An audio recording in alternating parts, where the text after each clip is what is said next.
योग करने की कोई उम्र नहीं होती, बिल्कुल सही बात है। और एक प्रश्न जो सबसे पहले मन में आता है वो ये आता है, बच्चों को किस आयु से योग का संस्कार दें।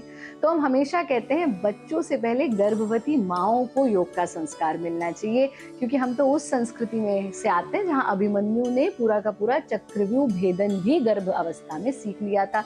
और हमें जब कोई पूछता है आपने आचार्य जी योग का की शिक्षा कब आरंभ की, तो हम कहते हैं when I was in the womb of my mother, जब हम अपनी माँ के गर्भ में थे।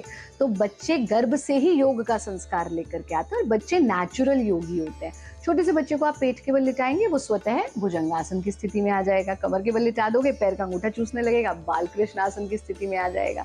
पर फिर भी जो प्रॉपर ट्रेनिंग आप देंगे बच्चों को, वो उस उम्र से देनी शुरू कर देनी चाहिए जिस उम्र से वो समझने लगे।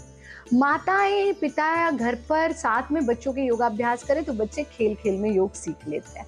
दो ऐसी खेल खेल में योग की क्रियाएं आज हम आपको बता रहे हैं। विरेचन गति के लिए आप ऐसे बैठ करके भी कर सकते हैं, खड़े होकर के भी कर सकते हैं। अगर बच्चे का बैठने का मन नहीं है, खड़े खड़े करा दीजिए, हाथों को 90 डिग्री के एंगल पर टिकाएंगे।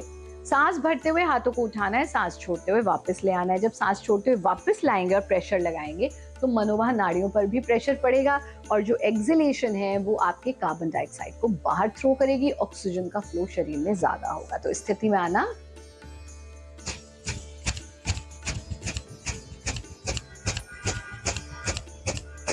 पचास का एक राउंड कर लीजिए, 50 एक्सलेशंस का, दोनों हाथों को खोला, 3 बार डीप ब्रीदिंग कर लीजिए, हाथों को वापस ले आइए। ये बच्चे खड़े खड़े कर सकते हैं, जंप के साथ भी कर सकते हैं, बैठे बैठे भी कर सकते हैं। दूसरा अभ्यास है शिशु गति।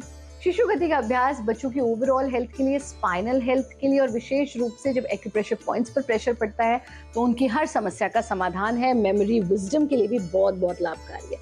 इस तरह से बच्चे, शिशु गति है ना इसका नाम, तो बच्चों की गति है और बच्चा ही हमको बन जाना है। तो दोनों हथेलियां जमीन पर रहेंगी, इस पर आपके प्रेशर पॉइंट्स पर प्रेशर पड़ेगा और इस तरह से लंबा लंबा बच्चों के साथ आप भी करें और किलकारी करनी है। कैसे?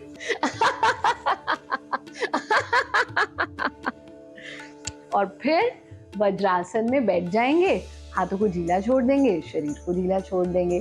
दिन में कम से कम 5 बार बच्चों को अट्टहास जरूर कराइए, यानी दोनों हाथों को खोलकर दिल खोल करके हंसें।